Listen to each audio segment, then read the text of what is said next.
Ladies and gentlemen, we are back in the building for another reaction. This time we will be reacting to Jason Whitlock versus Stephen A. Smith. Stephen A. Smith and Jason Whitlock are in a sort of are in some sort of like media beef with each other.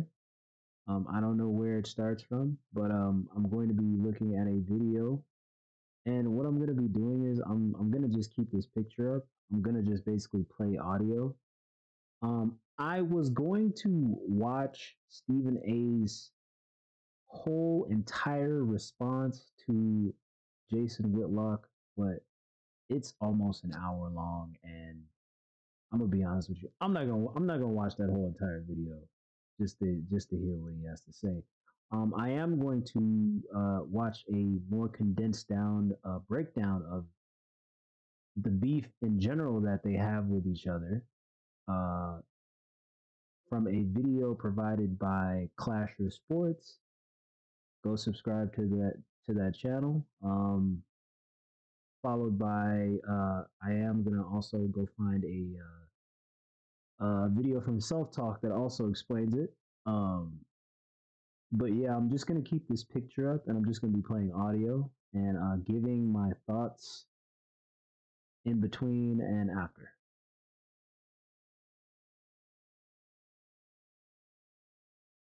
Did you tell them that once this same article in Deadspin came out, weeks later you wrote a lengthy apology to me in an email? Did you tell the folks that? You bitch. Did you tell them? Wait a you minute. fat piece of shit. Okay, so yesterday I made a video about Stephen A. Smith going live on First Take and calling Jason Whitlock a fat bastard on the air. While he didn't call him out by name, we all knew who he was talking about. This was all in response to Whitlock, who publicly called out Stephen A. and accused him of being an industry plant and questioned the authenticity of his memoir. I don't know about the first part about being an industry plant, but Jason actually brought up an interesting point that can't be ignored. Stephen A., while on NBA Countdown last year, had his senior college basketball stats posted up alongside Jalen Rose and JJ Redick's stats, and you could see in this segment that they were clowning Stephen A. for his measly 1.5 points he averaged in 1990. It's our starting lineup from tonight. Well, they're not telling us I only played one game because I cracked my kneecap in half, but that's neither here nor there. That is neither here nor there. But I guess 1.5 is still better than the 1.4 points per game Skip Bayless averaged in JV. In any event, did you notice what Stephen A. Smith said at the end? He stated that he got injured and only played one game, and this is what Jason Whitlock called him out for, because you can't average 1.5 points in a single game. And then months later, after the NBA Countdown airing, Stephen A. went on his own podcast and kind of changed the tune about his senior year of college basketball. It went from playing one game and averaging 0 points to then playing 0 games and averaging 0 points. On top of that, after reading Stephen A.'s memoir, Straight Shooter, Jason Whitlock also had issues with Stephen A. saying that he received a full scholarship at Winston-Salem State after he made 17 consecutive shots in a scrimmage game. Stephen A. What? Okay, so why do you feel? Okay, why are you calling out somebody's truth? Like, come on now. There has to be a motive to this sort of attacking that's going on. You don't just out of the blue just call somebody out for, oh, hey, I don't think you actually played basketball in Winston-Salem, or I don't think the story that you told in your autobiography is true. Like where is this even coming from? Why? Where is this even coming from? What's the point of this? What is the point of this? What do you gain trying to call out somebody's truth? And this is Stephen A. Smith's life story, basically. This is his life story. Like, Whitlock, you act like what do you gain from this? Again, I ask, like, because it's his story. That's his truth. You can't sit up here and call out somebody's truth and say, "Oh, hey, it's not true." Like, what? That's weird. That would be like saying that where you grew up is not where you grew up. It's like somebody calling you out and saying, "Oh, you didn't grow up over here," even though that person didn't grow up with you to know that you grew up over there. Like, what? Like, I still that doesn't make any sense. If you go read his memoir and listen to the stories he tells about getting a basketball scholarship to Winston-Salem State, it's so mind-blowingly preposterous and stupid and fabricated. I'm like, holy cow, how did they let him tell these lies? Or whoever wrote it, who wrote these lies? That he went down and had a scrimmage and hit 17 straight shots, and Big House Gaines gave him a scholarship on the spot. This is Division II basketball, Winston-Salem State. What The school does is it poor. mean Big to House Gaines has you? written books about how little money he had for scholarships. So after watching that clip on First Take, I was pretty much 100% sure that Stephen A. was going to address Jason Whitlock on his podcast and defend himself. It's definitely given like somebody's hiring, like somebody's like paying him to like poach at Stephen A. Smith. It definitely is given that like I'll pay you this much money if you get into it with Stephen A. Smith and try to expose him and try to expose him for playing for if he actually played basketball at that college that he said he played basketball at. Like, just don't make no sense. And his journalistic integrity. One thing I do know about people in the media is that they hold their integrity to a high standard, or at least they publicly try to do so. Anyways, listen to what Stephen A. Smith had to say about Jason Whitlock as he goes on a 3-minute rant calling him out of his name and pretty much went on to ether him. And please do not allow this to be a reflection on my character, because this is not how I act every day. But I mean it from my soul when I say this is the worst human being I've ever known. Wow. I don't know of another human being worse than Jason Whitlock. Wow. He is a piece of shit. Ooh. He's the dude that's gonna have a funeral and ain't gonna be no pallbearers. Might be 2 people to show up. He's that dude. He is the absolute worst. And he lies. And he incriminates. And he tries to set people up to fail, to big up himself because he can't do it on his own. He had a television show. He failed. He's had opportunities one time after another. He doesn't measure up. And now he's coming after big dog. And let me tell you something right now. I am the big dog. I ain't the only one.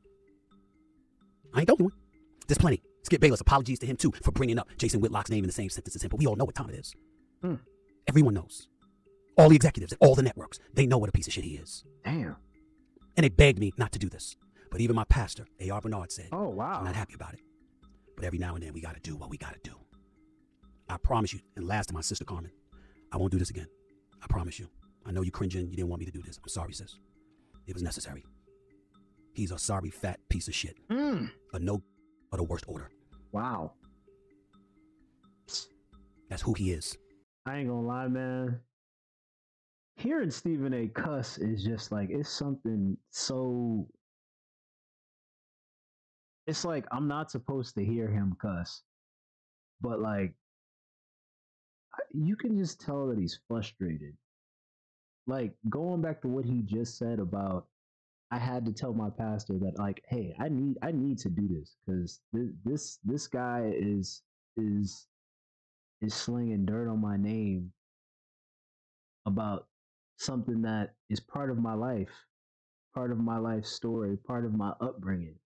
I have to do this. Said he talked to his pastor, he talked to his sister, he talked to the executives at ESPN and said, hey, I have to do this. I have to defend my name. You know, you can only ignore somebody talking about you for so long before you have to like jump out the window and you know, defend yourself. You know, at some point you do have to defend yourself. You can't just allow somebody to just keep sitting up there and just talking about you and something that was part of your life and saying that it's a lie. And it's like, bro, were you at Winston-Salem with me to be sitting up here talking about me like this? No. So I get where Stephen A. is coming from. I gotta defend myself. You know, my pastor may not like it, the executives at ESPN may not like it, and my sister may not like it, but I have to do what I have to do as a man to defend my name. When somebody is throwing dirt, throwing mud, dragging my name in the mud, I gotta do what I gotta do. I feel him on that. He is I'm not even gonna say standing on business. I'm gonna say it's just the principles. It's just the principles. And I want to make sure everybody knows that. And I said to Isaiah Thomas, and I said to Dan Levertard, if you care anything about our friendship, don't ever call me about him again. I'm a very forgiving person. Not with him. Wow. I don't care what beef I had. I don't care how many of you out there that hate me, whatever former athletes, all this stuff. Man, please, I'm sorry. Because I certainly don't hate y'all. We might have our differences from time to time, but ain't never that. This is the exception. I hate this bastard. Not even, far more than a little bit. Goodness. He's the worst human being any of you will ever meet. You get within a mile of his presence. Wrap your arms around yourself to protect your soul. Wow. He is Cain. He is a devil. Cain. The worst. That's all I have to say. Y'all have a nice day. Goodness. I'm going to go about my business. I will not speak about this piece of shit again. Okay, so that was Stephen A's response, and he literally went in on Jason Whitlock here, calling him the worst human being in the world and a piece of shit. On top of that, he basically called him out, saying everyone in the industry knows this, and that Jason is the one person in the world he would refuse to ever befriend. So Jason finally reacted to this video, and here's what he had to say on Twitter. Could you imagine being a journalist covering sports media, and the highest profile guy at ESPN writes a book full of fabrications and exaggerations, and you're too afraid to address the fact that the guy spent an hour cussing and name calling and never addressing any of the— There you go, calling him. I hate when somebody drags somebody's name and then turns around and tries to become a victim. Like Negro, you was the one who talked about him, and then expecting him not to come back and say something. What? Expecting him not to come back and say something. Like, now you drag him in the mud and you say disparaging things about him and saying that he's a liar and all this other stuff, only for you to become a victim all of a sudden. That's just some very female organ like stuff. It's very female organ like. Ain't gonna lie. obvious questions about the truth of his memoir, Get Off Your Knees, Andrew Marchand. And then he followed that tweet up with, I knew Stephen A was limited. I didn't know he was this limited. I'm starting to feel sorry for him. I beat up a baby seal. Okay, so I have no issues with Stephen A addressing and calling out Jason Whitlock like this, especially after all the shit Jason said about him. In fact, I liked it. Fuck it. If you're gonna call me out, don't be surprised when I do the same. But with that said, I do agree with Jason's response here. I would have preferred to see Stephen A. Smith address some of the allegations made against his journalistic integrity. For what?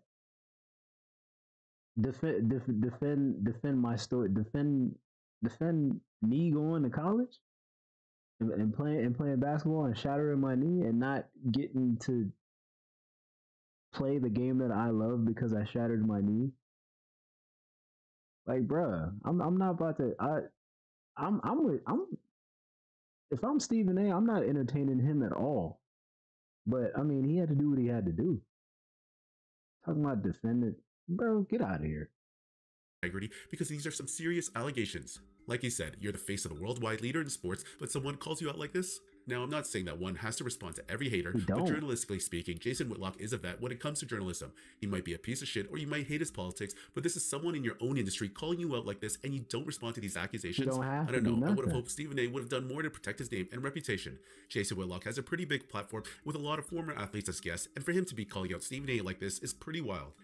Now, this next part of the video, Stephen A actually goes as far as to bringing up an old article and exposing Jason Whitlock for who he is in the sports media industry and within the black community. Here's that clip. This article is an article written on Deadspin.com. The title, How Jason Whitlock is Poisoning ESPN's Black Grant Land. Because remember, Bill Simmons, who's now at Spotify doing a great job, obviously had Grantland at ESPN, and upon his departure, Jason Whitlock was supposed to take up the mantle and create a black website for folks. Is that right? This article was written by a Greg Howard, published on April 27th, 2015. The same Jason Whitlock that said he's seen my writing, the same Jason Whitlock that implied that I couldn't write, the same Jason Whitlock that said that I'm lying. This staff, the one Whitlock was praising by way of warnings that if the writers and editors wouldn't align with his vision, he would get rid of them, was not the one Whitlock wanted. The Undefeated, because that was the name of the title before it ultimately became Andscape. The Undefeated was originally meant to attract the best and brightest young black talent in the country, with Whitlock's aim set so high that he at one point seriously tried to recruit the Atlantic's Ta-Nehisi Coates, the sharpest cultural commentator in the business today. As things worked out, though, those young writers comprehensively refused to work with him. So did big name ESPNers like Howard Bryant, Jamel Hill, and Stephen A. Smith. I couldn't write, huh? While you were on Blaze TV, spewing that bullshit to people. Did you tell them that? Did you tell them how you stood outside of First Take begging me to talk to you? Did you tell them that once the same article in Deadspin came out, weeks later you wrote a lengthy apology to me in an email, begging me to forgive you, pointing out how you were betrayed by this particular writer, so you know how I must feel that you betrayed me? Did you tell the folks that, you bitch? Did you tell them? You fat piece of shit. Wow. Did you tell them that? Got the names. We got Jamel Hill. We got Howard Bryant. You want me to bring up the other writers that wouldn't work for you?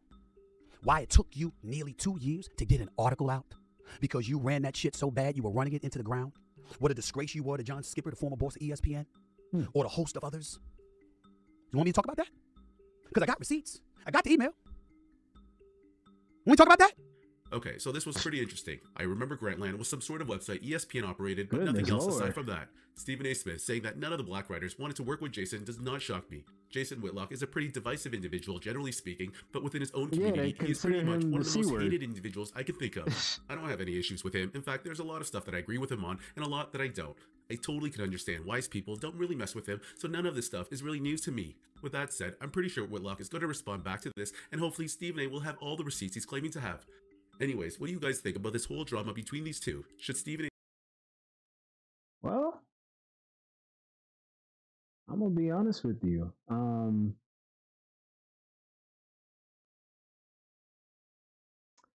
I seen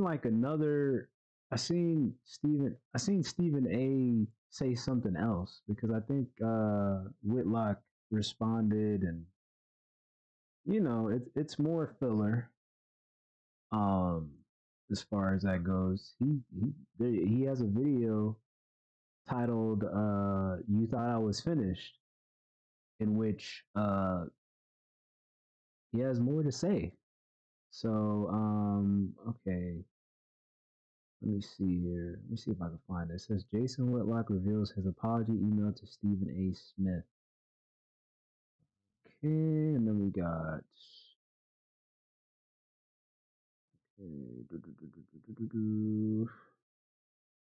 because I'm gonna be going kind of, yeah, let me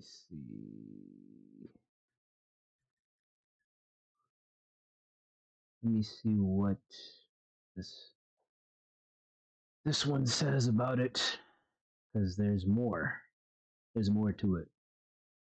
In Stephen A. Smith's response to Whitlock, he mentioned an email where Whitlock begged him for forgiveness after writing a negative story about him. Take a look. While you were on Blaze TV, Okay. spewing that bullshit to people. Did you tell them that? Did you tell them how you stood outside of First Take begging me to talk to you? Wow. Did you tell them that once the same article in Deadspin came out, weeks later you wrote a lengthy apology to me in an email, begging me to forgive you, pointing out how you were betrayed by this particular writer, so you know how I must feel that you betrayed me? Did you tell the folks that, you bitch? Did you tell them? You fat piece of shit. After hearing Stephen A.'s comments, Jason Whitlock revealed the full email on his show. He also provided more context about the email and why he sent it. Take a listen here. My experience at ESPN in 2013 and 14 made me do a lot of reflecting on my life and the way that I've conducted myself. Made me ask a lot of questions like, wow, why do people, this response, this visceral hatred, how could I be helping a young person and that person be killing me in print the next day? And it made me say, have I ever done that? And I had to admit to myself, oh man, this is what Stephen A. Smith probably felt like when I wrote a piece for Fox Sports criticizing him for using the N-word live on air. It wasn't that Stephen A. Smith had been helping me or anything like that, but Stephen A. Smith had every right to think at that time, hey, me and Jason Whitlock are friends. So I think we're going to put the email up on screen. I'm certainly going to read it to you. Stephen, this apology is long overdue. This week, a young African-American writer I considered a friend and someone whose career I'd taken an interest in took a public potshot at me at Deadspin. I was devastated. I talked to this kid frequently, twice a month. I'd communicated with him the day before he took the potshot at me. He never said a word, never warned me it was coming. I've known this kid for a year.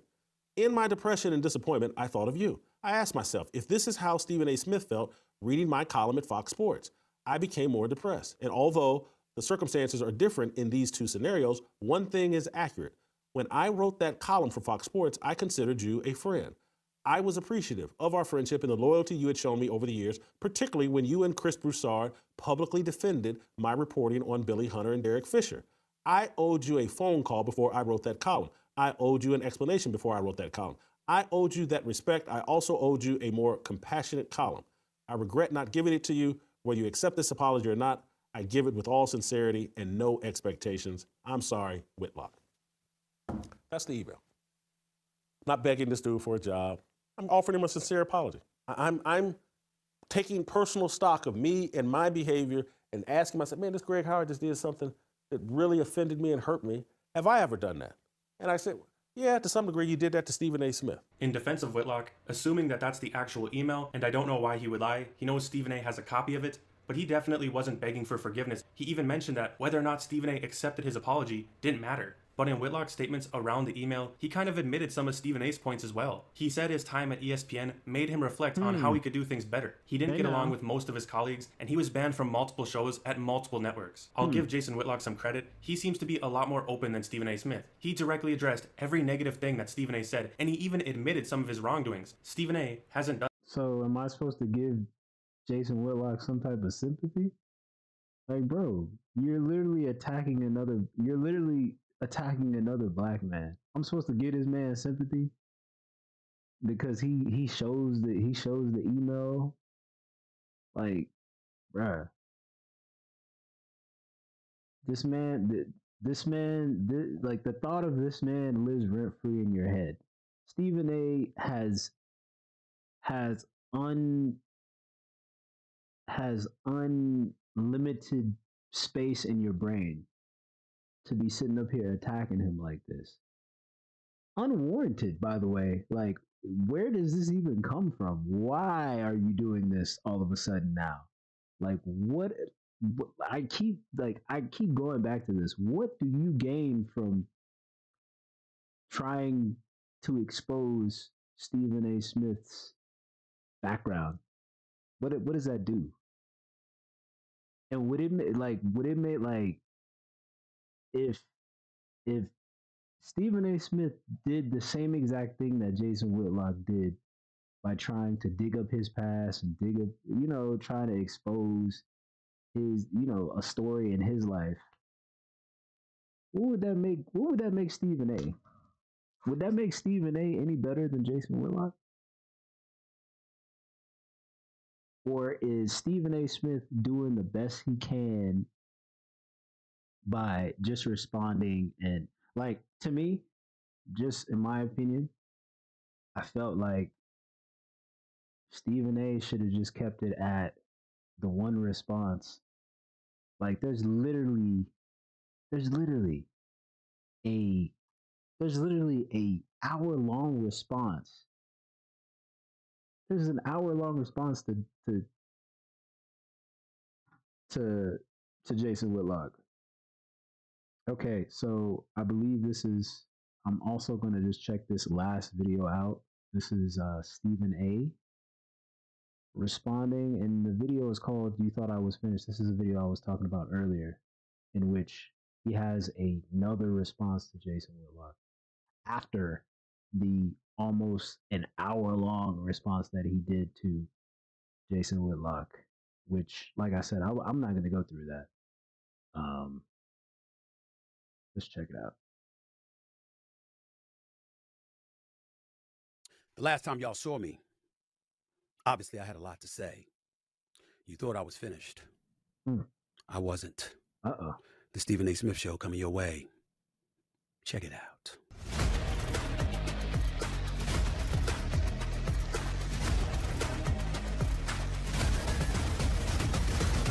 What's up, everybody? Welcome to the latest edition of the Stephen A. Smith Show, coming at you over the digital airwaves of YouTube, at the very least every Monday, Wednesday, and Friday. As usual, I've got nothing but love for my supporters and subscribers because the numbers keep escalating. I'm now at nearly 500 this podcast on YouTube. If it were not for y'all, it wouldn't be possible. So I appreciate the love. Thank you so much. Keep the love coming. I'm going to keep on coming as always. And as I always tell you, to continue to like and follow the Stephen A. Smith Show, just click on the bell right there and boom, there you are. We know what I said. And just as an aside, this entire podcast is not going to be, or this episode is not going to be about all of that. I'm going to get into the NFL because we got playoff weekend approaching. I'm going to get into some NBA action since I was at the Lakers-Phoenix Suns game last night and saw them get their butts kicked. We're going to get into all of that as the show, this particular episode progresses. But I felt the need in the aftermath of what you saw on Wednesday to address all of y'all as directly as I possibly can be. I possibly could. You saw Stephen A. Smith that some would say was out of character. Obviously, I was profane. I was incendiary. I was insulting. I was a lot of different things. It was intentional. I meant every single word that I said. He said, I ain't taking there it back. A sentence, a graph. He said, I ain't taking it back. I'm backing up from Wednesday's episode. I meant every single word I said. There you go. And I will never, ever retract it. Having said that, it does not mean that it was the right thing to do. It wasn't about right or wrong. It was just what your instinct and what your gut told you to do. Yeah. Addressing the bullying that was going on. Exactly. Spanning 10 plus years, where I have said absolutely, positively nothing. Although I've always had the platforms to do so. I never said a word. And at some point in time, when lies and insults and innuendos and embellishments and things are set in motion to literally denigrate and excoriate who I am, I'm going to raise up. That's a fact. As you should. I promised my family, my friends, my loved ones, my daytime employers, that is ESPN and specifically the Walt Disney family, that would be the only time I ever did that. He said he ain't doing that again. Keep my word. Okay. You see, everybody ain't blessed to know somebody as influential and as powerful as Bob Iger, to a Dana Walden, to a Jimmy Pitaro, and a Burke Magnus. They're not blessed and fortunate enough to work for somebody that I respect and hold near and dear to me like a Dave Roberts. You know, I may have my thoughts about Stephen A. at times. Whenever he does talk about sports, but I mean, I can generally sit up here and say that, like, man, I grew up on that. I grew up on this man. I watched this man on First Take and you know, with him and Skip, and just I grew up with this man's commentary basically. And he did what he was supposed to do. Whether anybody thinks it was the right thing to do, it remains to be seen until anybody who has an opinion gets put in the same situation that he was in, where Jason Whitlock is constantly talking about Stephen A. Smith as much as he possibly can, and Stephen A. Smith is always not responding. He did what he was supposed to do. So, that's the end of the video. Please do me the biggest favor and subscribe to the channel. Follow me on Instagram, and I'll see you guys in the next video. I'm out.